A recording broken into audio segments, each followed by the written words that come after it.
Okay, here's a follow-up. As you know, the previous episode, I was excited about finding the Alleene's Tack It Over and Over, and here's the things that I showed before, and here's the fabric that I tried.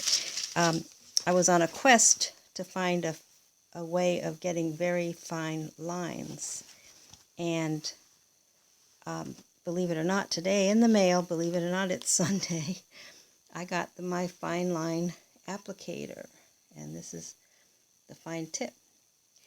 And I managed to take most of the glue that was in this container, thanks to the little cap that I put on it. I love to use these caps, and I buy them at the craft store and use them for paint, but they don't create a fine edge. But what was easy, by putting this squeeze cap on there, as you can see, it squeezes out. You'd think it would be very small, but maybe it's because of the thickness or whatever. But anyway, it made it very easy for me to put this glue into this container. And some of you have seen these containers. They are pretty marvelous for paint, and they have a very fine applicator. And so I was anxious to try to see what that would do. Now, what I've done, I grabbed a piece of anything that was laying around, and it happened to be the back of this cardboard, and just immediately squeezed out my name and a few little like stitches. And the good news is I don't have to wait overnight for a big glob like that was on this fabric to dry. It dried pretty quickly. So then I was able to apply the foil.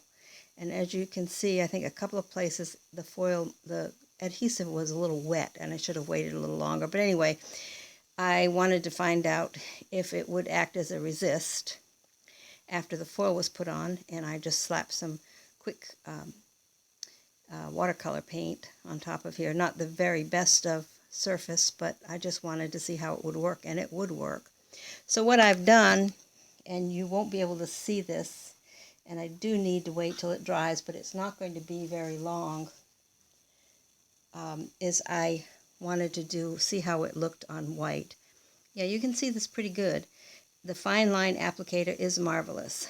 I was able to hand write this happy birthday. You can barely see it, and a little stitched edge.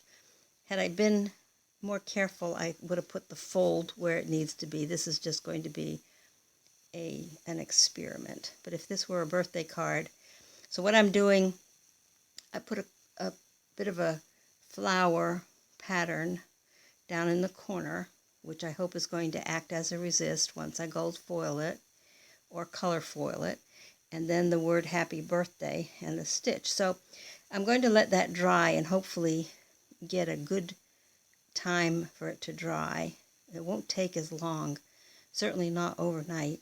And then I'll continue this video, and I've messed up a few of the stitches. I was in a bit of a hurry down there. You can see I messed it up.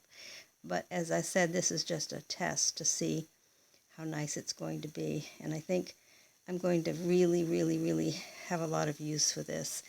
Putting this Alleene's Tack It Over and Over into this fine line applicator is going to be exactly what I need. The fine line applicator bottles I got at Amazon, and you can get the Alleene's Tack It Over and Over at Amazon as well, although you may be able to find it cheaper elsewhere. At any rate, it's going to have lots of potential and do some pretty wonderful things. So let me pause this now until this dries, and I'll know it's dry when it's clear, when it's perfectly clear. And it's almost there now, but it needs a few more minutes. I want to be sure that it's not wet any place on here, but just tacky. So in a minute or two, I'll show you how the foil works on this watercolor paper.